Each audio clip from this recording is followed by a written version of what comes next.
Hi, everybody.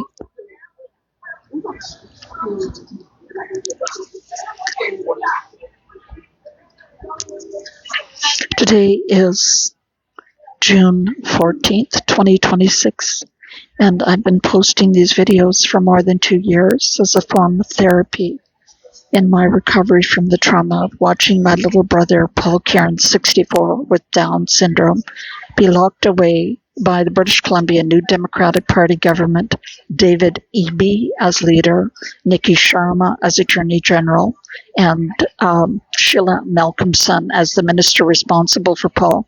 So they locked Paul away after I complained to the RCMP, the Burnaby RCMP, when I discovered a secret and what I alleged to be a fraudulent forged power of attorney they created to give Paul the COVID-19 shot in February of 2021. The government, the BC New Democratic Party government, appointed my then 82-year-old Catholic nun sister 4,000 kilometers away in Ontario as Paul's guardian for all decisions relating to his care. Even though she left home when he was born, she only had met him a few times over the course of his life. She didn't understand his speech or communication. She had never cared for him or provided anything materially to his support. And my sisters here in Greater Vancouver and my mother had cared for Paul on weekends and holidays. So they locked Paul away on September 12th of 2022. I did everything I could think of. I'm a former psychologist for the British Columbia government working with adult mentally disabled people, and then I became a federal prosecutor and a lawyer. I was a lawyer, family lawyer for 23 years. I did everything I could dream of to try and restore Paul's freedom. I was his last surviving family member and visitor, and he was my last surviving sibling in Greater Vancouver. I went through the Supreme Court. I did everything I could possibly do. During the course of my attempts to try and visit Paul, I applied to be his guardian. And during the course of that hearing, my sister came into Vancouver she had 2 law firms working for her. I estimate the Catholic Church spent over $2 million on her legal representation to uphold this fraudulent and forged power of attorney. But during the course of, there was a hearing, in August of 2023, and my documents, my evidence disappeared off. I had 6 binders containing reports, medical reports and evidence supporting my appointment as Paul's guardian. Those binders disappeared off the judge's desk, off of his bench during the course of my hearing. And I was not appointed Paul's guardian. The nun offered to be appointed as guardian by the judge and said that I could visit Paul. When she was appointed his guardian in October of 2023, she never allowed a single in-person visit. The reason they suspended my visits, I believe, was that I couldn't get an authentic sample of his signature, because the signature on the representation agreement or the guardianship agreement was a fraud and a forgery. So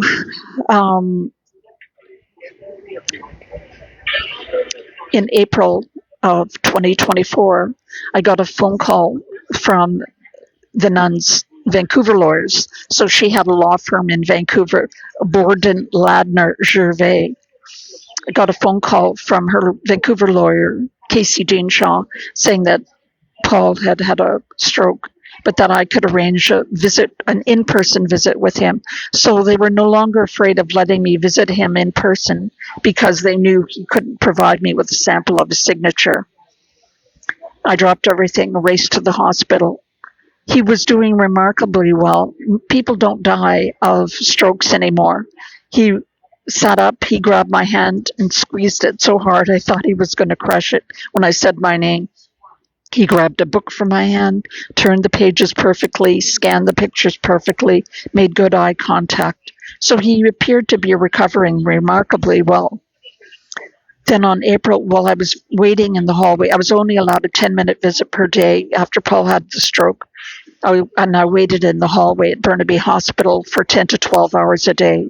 While I was waiting there, I got a telephone call from the Burnaby RCMP saying that they had been ordered by their Ottawa Oversight Agency to reopen the investigation into the fraudulent and forged power of attorney. I was so thrilled. I thought, finally, somebody's going to listen to me. I thought this was the big breakthrough. I went to court the next morning and asked that the nun's guardianship over Paul be suspended pending my the RCMP police investigation. But we didn't get on. And when I got back to the hospital, the nun met me at the door at Paul's room, and she wouldn't look me in the eye. She just said through gritted teeth, "Say goodbye to Paul. He's dying."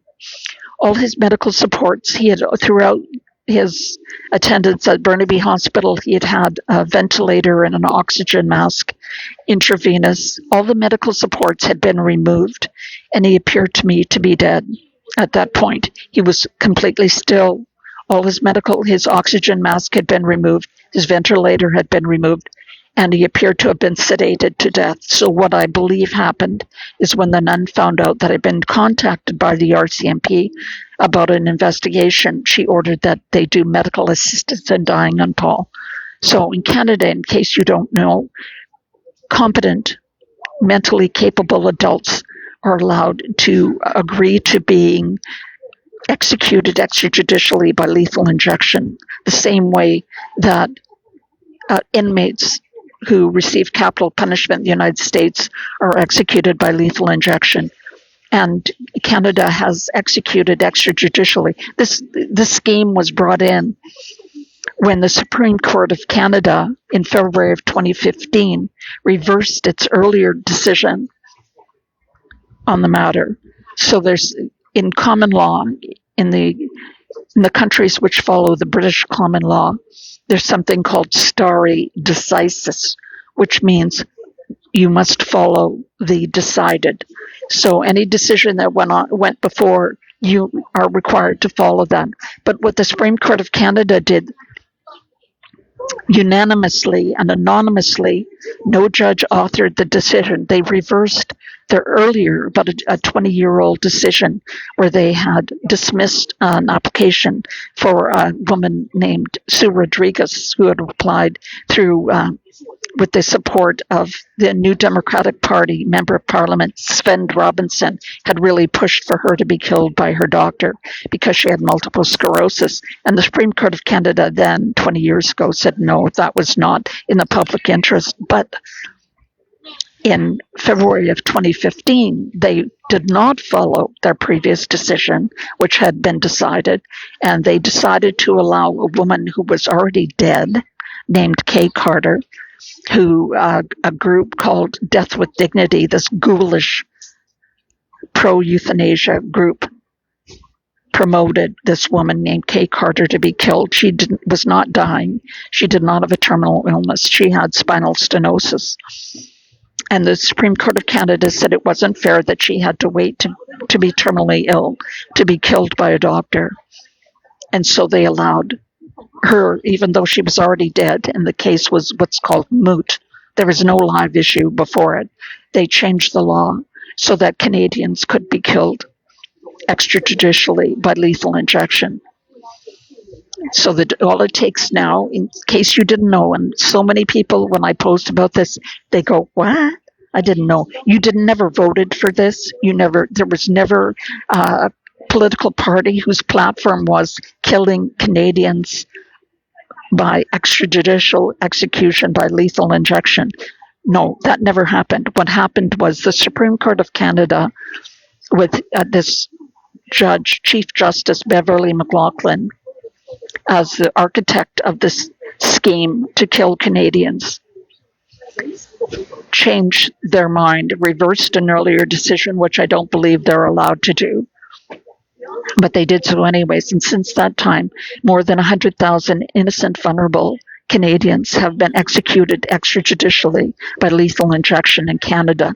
They have no right to legal counsel, and there's no legal involvement at all. No judge, no jury. All it takes is the decision of any two medical practitioners, any doctor, any medical doctor, any nurse. They don't need to know the patient. They don't need to be a specialist in any condition the patient is suffering from. And the government, so what the Supreme Court of Canada decided is that as part of your charter right, you have a right to be killed, executed extrajudicially by your government. And this is what I believe they did to my brother. Although, even by their own standards, he was never capable or mentally competent to agree to being killed extrajudicially. My sister just ordered that all his medical supports be removed when she found out that the RCMP were investigating her.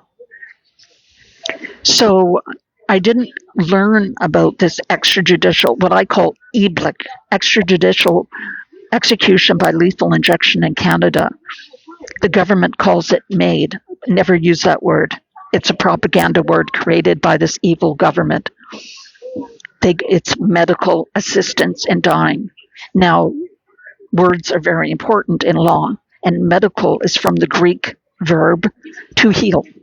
And you do not heal anybody by killing them. And even though medical practitioners kill these people, what they're doing is not medical. I mean, they could take out the garbage, but that doesn't make them garbage men. So I have been researching this medical assistance in dying and never use that word. I say euthanasia. We've got perfectly good words to describe this hellish, dystopian hell that we've descended into.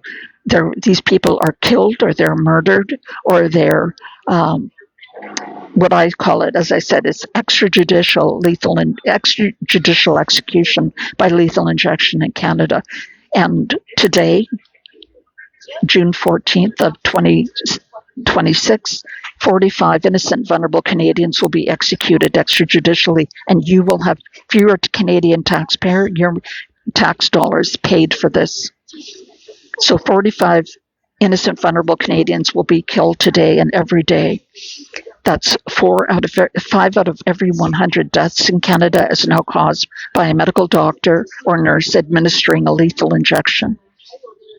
There's all kinds of horror stories, like a woman who changed her mind, and one of the people who signed this, it's not even a sworn affidavit, it's a piece of paper that these two medical practitioners and the person being killed sign.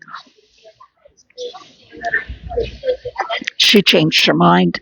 One of the people who had signed the piece of paper said that they felt that she was being pushed and pressured into being killed by her husband so that he could get her wealth. But they killed her anyways. They just found somebody else to sign the piece of paper. There is another case in Ontario of a medical doctor who met with the patient outside of a Tim Hortons and then drove him to a coroner's office where he killed him in the coroner's office. And he had his license to practice medicine was supervised for 6 months.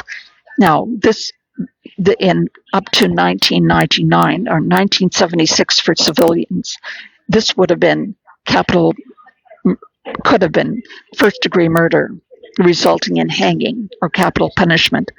But since 1999, only 26 years ago, the Canadian government foolishly, in my opinion, changed the law so that there was no more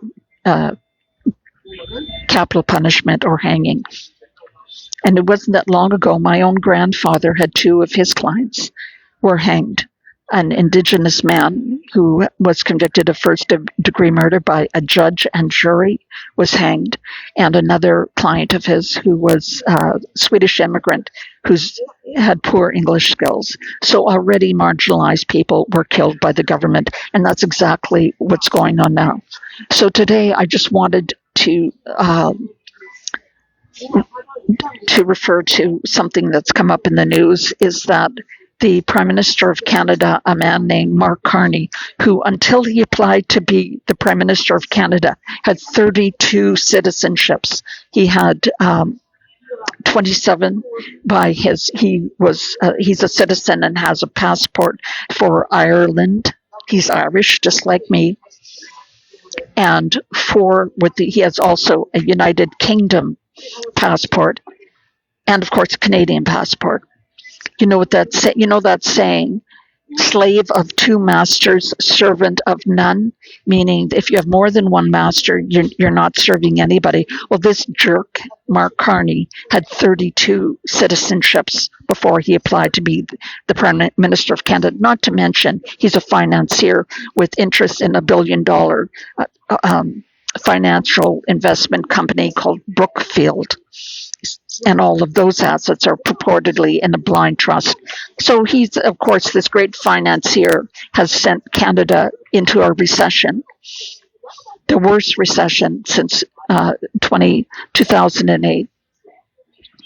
But what he's done in the last couple of days is he's visited France and visited with President Macron, Emmanuel Macron in France, and he's visited Ireland, and he's met with the Irish Prime Minister, or Taoiseach, whose name is Michael Martin.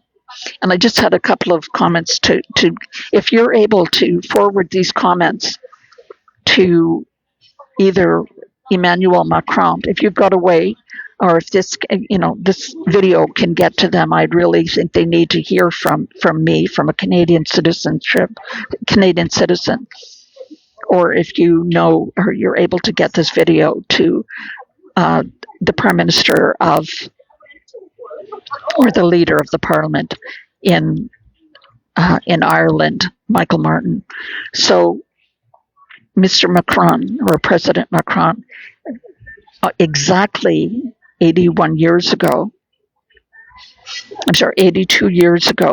in 10 days, that will be the anniversary of my Uncle Kevin Kieran's landing on the beaches of Normandy to rescue your country from the genocide and Holocaust imposed on you by Adolf Hitler and the Nazis.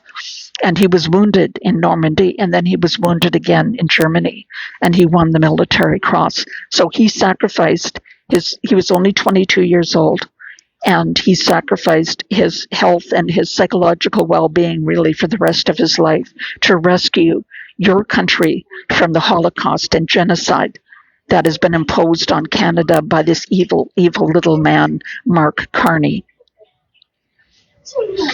And even more disturbing to me was the fact that the Prime Minister, the Leader of the Parliament in Ireland, Michael Martin, said yesterday that St. Patrick pronounced how wonderful that Mark Carney was. St. Patrick, the patron saint of Ireland.